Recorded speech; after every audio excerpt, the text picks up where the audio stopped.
I've been reading the book History of Trade Unionism in Kenya. And one thing which is emerging is that Tom Mboya, who was assassinated in 1969, was Kenya's greatest leader, greater than Kenyatta's, greater than Moi's. He was a very bright guy because he was reading the trade unions in Kenya. He was influencing trade unions in the rest of East Africa. He was a man who was even studying in the UK when the colonizers were here in Kenya.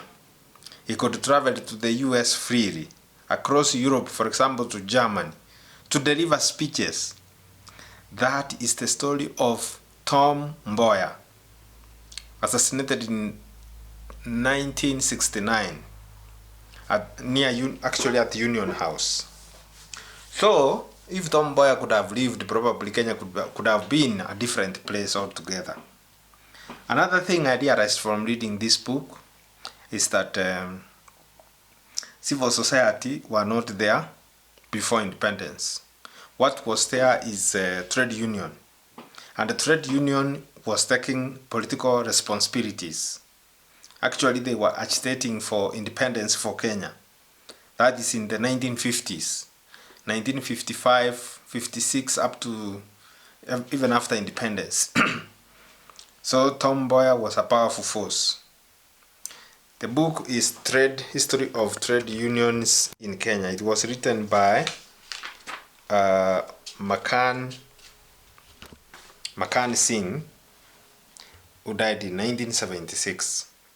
Trade Union in Kenya, Trade Unions in Kenya. That is the book, The History of Trade Union. So the introduction was written by Betwell Ogoth. If I read this page, is it a page? Actually, it did several pages, but I can read quickly.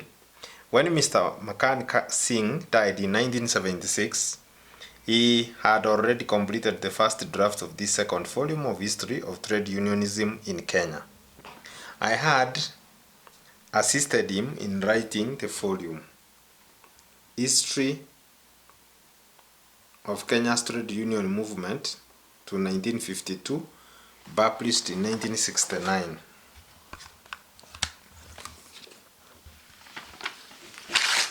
Oi, I'm still cutting this book again and again. I was then informed by his family that it was his wish that I should get the second volume dealing with the period of Mau Mau War 1952 to 1956, a crucial period of Kenya's history, edited and published. He further stipulated that royalties earned from the book be divided equally between the Historical Association of Kenya, of which he was a past secretary, and the Central Organization of Trade Unions. I willingly and happily accepted the family request because it afforded me a wonderful opportunity, both as chairman of the Historical Association of Kenya for the past 13 years and as a professional historian to reciprocate in a small way the selflessness and dedication of Makan Singh both to the struggle for freedom as well as to the nationalistic interpretation of Kenya's history.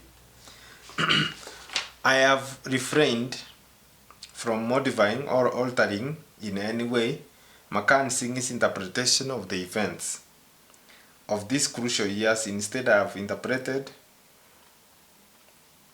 my role as being of that of an editor in a rather strict sense.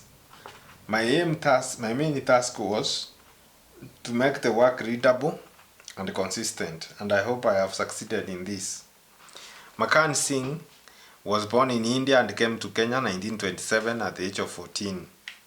His father, Mr. Singh, was dismissed from the railways for his active role in the abortive railway artisan union.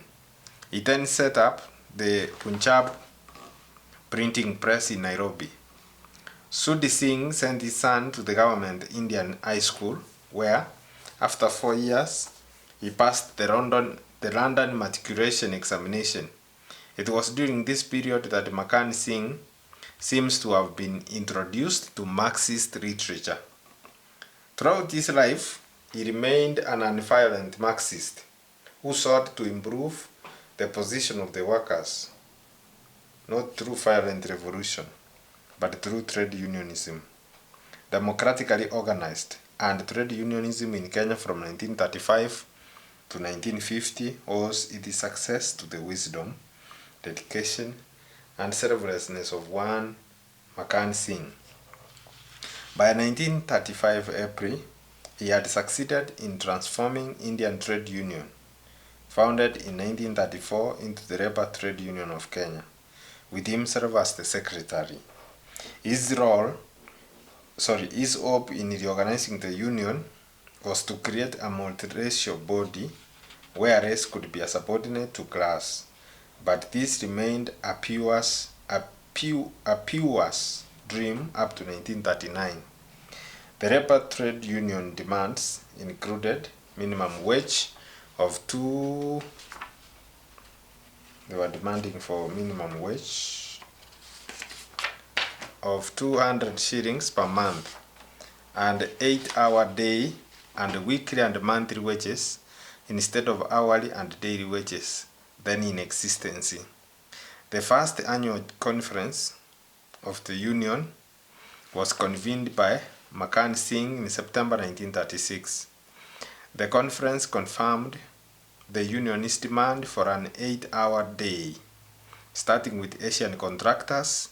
Later that year, the union demanded 25% wage increase. To enforce its demands, it organized in the following year a successive 2-month strike in Nairobi building industry.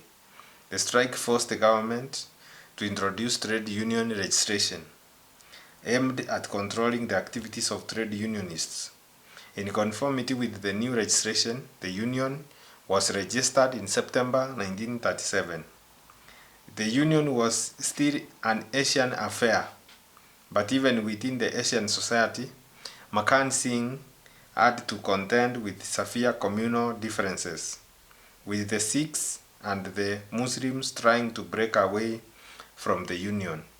Makan Singh, however, succeeded in maintaining the non-communal nature of the Labour Trade Union. This was a great achievement. So this is just but the introduction to the book, The History of Trade Unions in Kenya, which was written by Makan Singh, and this is introduction by Petwell Ogot, who was a former professor. So we shall continue reading pages from this book as we continue. Thank you very much. See you in the next episode.